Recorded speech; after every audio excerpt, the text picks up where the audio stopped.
איזה ספרים אני ממליצה דווקא לאנשים שכל פעם באה לי המחשבה הזאת של אין טעם לחיים, אין משמעות, כן, דיכאון כזה, בשביל מה לחיות, הפחד הזה של אולי אני אעשה לעצמי משהו כי אני לא מוצא סיבה לחיות, אני לא מוצא משמעות לעצמי.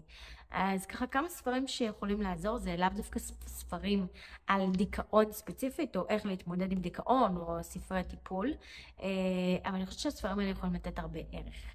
אז בואו נעשה פתיח קצר ונתחיל.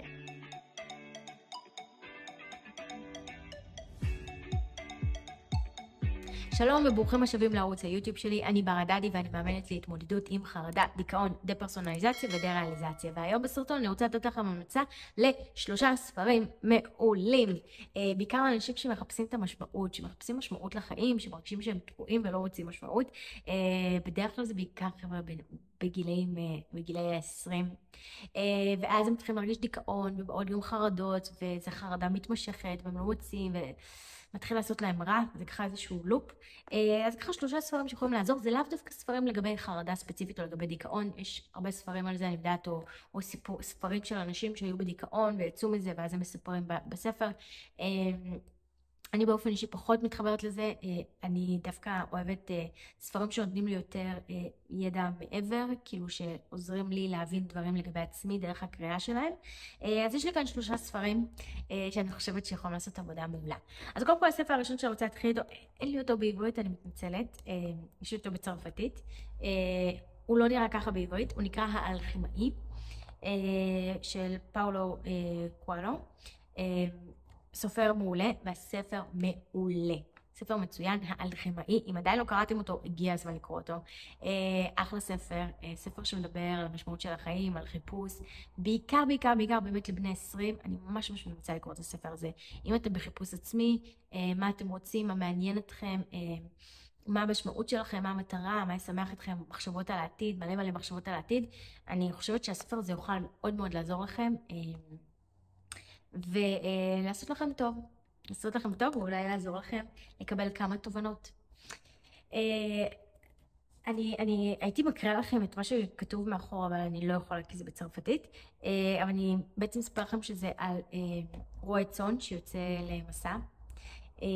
הוא רוצה לטייל, הוא יוצא למסע, והוא פוגש מישהי, והוא ממשיך את המסע, והוא פוגש כל מיני אנשים, והוא לומד מלא דברים בדרך. אז אני מציעה שתקראו אותו, תעשו בגוגל, בטוח יש את התקציר. ועזבו אתכם, באמת, זה מבחינתי ספר חובה. באמת, ספר מעולה. הספר הבא שאני רוצה להמליץ לכם עליו, הוא של ויקטור פרנקל, שוויקטור פרנקל הוא ניצול שואה, והוא נקרא האדם מחפש משמעות, מבוא ללוגותרפיה. האמת שאת הספר זה גם, אני זוכרת שראיתי ככה בהמון מקומות, זה גם נחשב לקלאסיקה בתחום של הפסיכולוגיה העצמית. זה בעצם הוא מדבר על העניין הזה של חיפוש משמעות, גם בתוך כל הרע. באדם ניצול שואה, משהו חווה זה באמת תופת, הוא מדבר בעצם על למצוא משמעות, ובעיקר המשמעות היא בנתינה לאחרים. אני אקרא לכם קצת מה שכתוב מאחורה. ויקטור פרנקל הוא מייסד תורת הלוגותרפיה, אני חושבת כאסכולה הווינאית השלישית בפסיכותרפיה, אחרי קודמותיה הפסיכואנליזה של פרויד והפסיכולוגיה האינדיבידואלית של אדלר.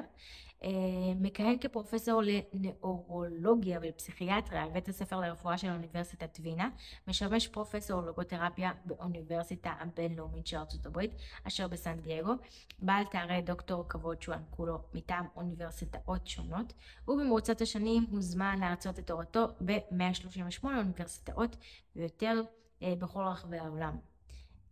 מאמרו הראשון התפרסם בשנת 1924 על פי יוזמתו של פרויד. מאז חיבר 26 ספרים שתורגמו ל-18 שפות, לרבות סינית ויפנית. המהדורה האנגלית של הספר האדם מחפש משמעות שתורגמו לעברית מובא בזה, זכתה בארצות הברית לתפוצה של 2 מיליון עותקים, וזה כאילו נכתב מזמן. ספר זה כדברי אולפורט בהקדמתו הוא מבוא מרתק לחשובה בתנועות הפסיכולוגיות של ימינו. הלוגותרפיה שעיקרה בזה, לדברי הוגה ומייסדה, שהיא מביאה את תפיסת עצמו של האדם לכלל שלמות אחת ומרכזת את תשומת ליבה בגישושיו של המין האנושי אחר המשמעות נעלה יותר של חיי האדם. זה הספר, אני חושבת שהוא יכול לעניין אנשים, ולעזור אולי להגיע לכל מיני תובנות עמוקות יותר, כי אנחנו באיזשהו סטרס אולי, וזה דווקא יכול לעזור להיכנס לעומק של הדברים ולמחקר. לפעמים שאנשים באים אליי בסטרס, הם ממש בלחץ לגבי המציאת משמעות, הם כאילו בסטרס, מה אם אני לא אמצא? אז אני אומרת, בואו נשנה את הגישה מלפחד מזה שאני לא אמצא, או לפחד מהתשובה, למחקר, לסקרנות. בוא נהיה יותר סקרניים, ונהיה לחקור את זה ולגלות, כי תשובה בטוח תהיה. בוא נחפש אותה פשוט, צריך לחפש. והספר השלישי שאני רוצה להמליץ עליו, ספר שאני מאוד מאוד מאוד אוהבת אותו, אני כל פעם חוזרת עליו, ספר מעולה. הוא נקרא קהלת. קהלת, הפילוסוף המקראי, כתב אותו חיים שפירא. ספר מצוין, ספר בעצם על פילוסופיה, מקהלת ועד ימינו. קהלת הוא הפילוסוף המקראי, אנחנו משייכים את זה לשלמה המלך, ששלמה המלך הוא בעצם קהלת, זה מה שנהוג לייחס, אבל בגדול קהלת כתב את המשפט המוכר, הכל הבל הבלים, אין חדש תחת השמש. זה ככה מין מגילה קצרה, אבל מאוד מאוד פילוסופית, שכל הזמן סותרת את עצמה, ומאוד מאוד מעניינת. לומדים אותה בבית ספר, אז אולי אתם מכירים אותה, אבל הספר באמת מעולה, הוא סוקר בעצם את הניתוח של מה שכתוב בקהלת, וניתוח פילוסופי בעצם על החיים. אני אקרא לכם ככה קצת מה שכתוב מאחורה. האם החיים הם הבלים וסבל או עושר עילאים? האם ישנה משמעות למעשינו תחת השמש? מה יהיה בסופנו? האומנם יש יתרון לחוכמה? מפני מה לא ניתן להקים משטר צודק? מהם קשרי הגומלין בין עושר, באלף, לעושר, ומדוע איש אוהב כסף לא יסבע כסף? מה מקור הרגשות ומה אנו יודעים על התשוקות? האם ידיעת המוות יכולה לשמש כמדרך לחיים? אלו השאלות המנחות שגם בהן הוא מתעסק בספר, ועונה עליהם דרך הפילוסופים, בדרך הרבה כתבי פילוסופיה מאוד מעניינים. הכתוב במגילת קהלת מזמין את הקורא לחשוב בעצמו על כל הסוגיות שבהן התחבט המשורר החכם, מחבר המגילה. קהלת אינו מורה לנו לחשוב כמוהו, וגם אינו מתווה לנו מסלול הליכה בעקבותיו. אמנם מחבר המגילה מפזר בשטח נקודות ציון, הבל, אדם, עולם, עמל, יתרון, שמש, טוב, עת, אור, רעות, רוח, חוכמה, אהבה, יראת אלוהים, מוות, אך בל נטעה. קהלת שולח אותנו למסע ניווט יחידים אל תוך עמק השאלות הגדולות. בספר זה מתואר המסע שלי. זה ממש מעניין. חיים שפירא, פה כתוב קצת עליו, שהוא בעצם, הוא בעל 2 תארי PhD מאוניברסיטת תל אביב, במתמטיקה תורת המשחקים, והשני בהוראת מדעים, על האינסוף.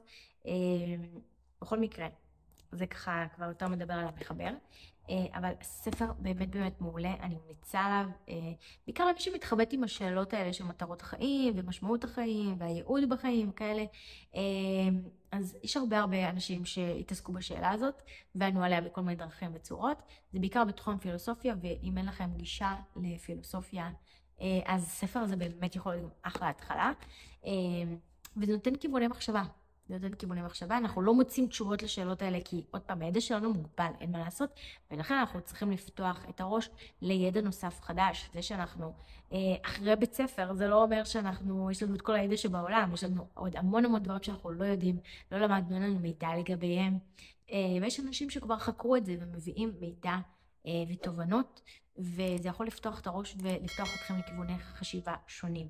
אז אני ממש ממליצה על הספר הזה, אני חושבת שהספר ממש מעולה, והוא עושה את העבודה הזאת בצורה מצוינת. אם הסרטון הזה עזר לכם, אז תעשו לייק כדי שהוא יגיע לעוד אנשים ויוכל לעזור גם להם. אם יש לכם המלצות לספרים משלכם, תרשמו פה בתגובות, תמליצו לנו, שתפו אותנו, אנחנו נשמח לדעת.